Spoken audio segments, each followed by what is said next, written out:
Hi everybody, welcome.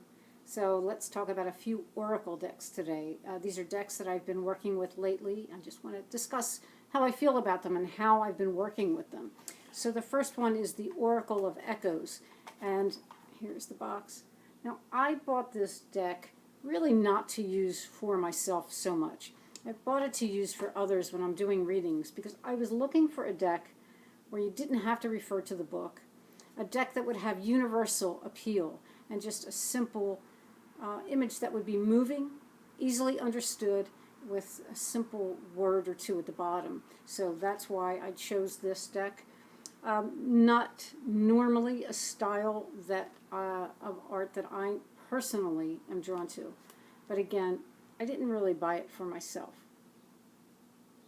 But what I'm finding is that pulling a card, whether before or after a tarot reading, it has a way of reading the emotional energy well.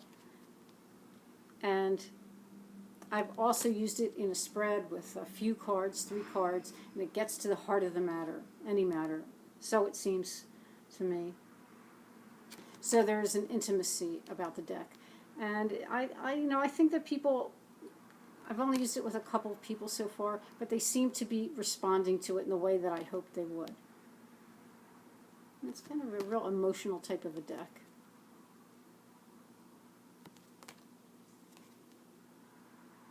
Okay, and there's the backing of it. So I know it's been around for a little while, and I think it's a good addition to my collection. Okay, let me talk about the mystical Shaman Oracle.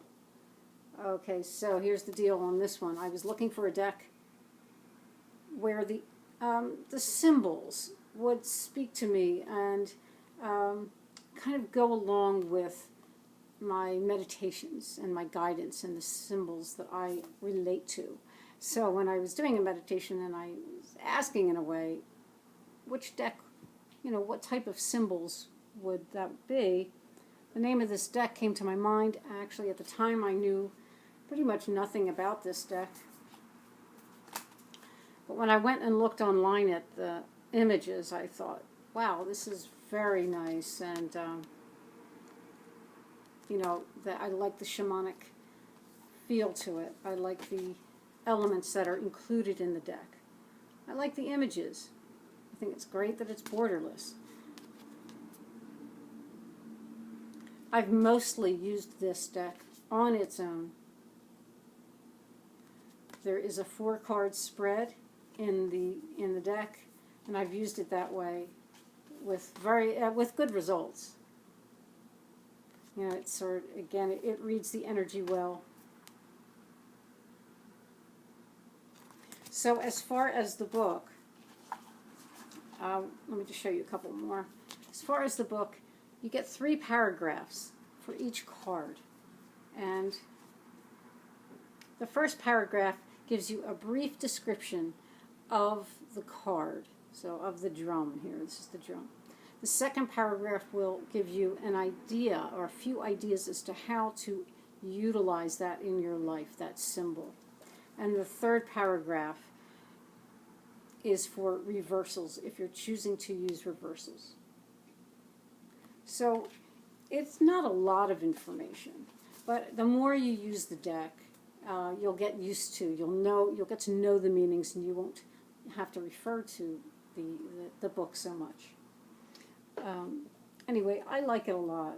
I feel very comfortable and very good using that deck and those types of symbols.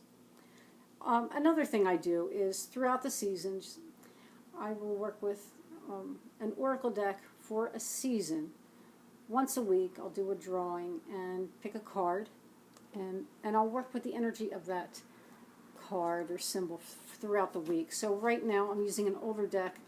It's the Druid Animal Oracle. Okay, and I'll show you a few cards.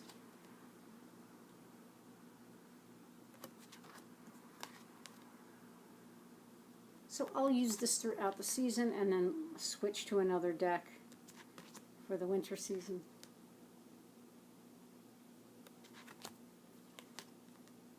Now the book in this deck really goes into great detail. It's most of the time it's more than I need, but it's thorough. And again, once you get to know these animal symbols, what they mean to you, what they mean, and then how they relate to you, after a while you don't need the book anymore.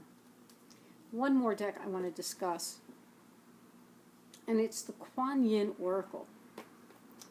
Okay, so when I bought this deck, I already had the Mother Mary Oracle and the Isis Oracle, two decks that I absolutely adore. I use them personally. I feel very connected to both of those decks, and I get good readings from both of those decks. So what I wanted to do, I thought, well, I'll get the Quan Yin Oracle, even though I've never worked with her. You know, that wasn't the point. But what I wanted to do was so I can have all three of these ladies and all three of the voices. I like to work, sometimes I'll like to work with Oracle decks, one card from 3 decks. And that was my plan. However, it didn't work out. What I found when working with this deck is that the book just did not go with the images. The titles, in most cases, weren't helpful. So I put the deck aside for a month. And then I started to use it. It was in the summer. What I did was I just ignored the book, and I took time with each image. I spent a lot of time with each of the cards.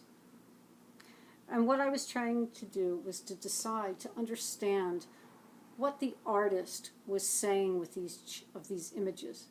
And most of the cards, I would say, have nothing to do with Quan Yin. I don't even consider her when I'm reading with this deck. But to me, the images are beautiful. They're sensuous and lovely.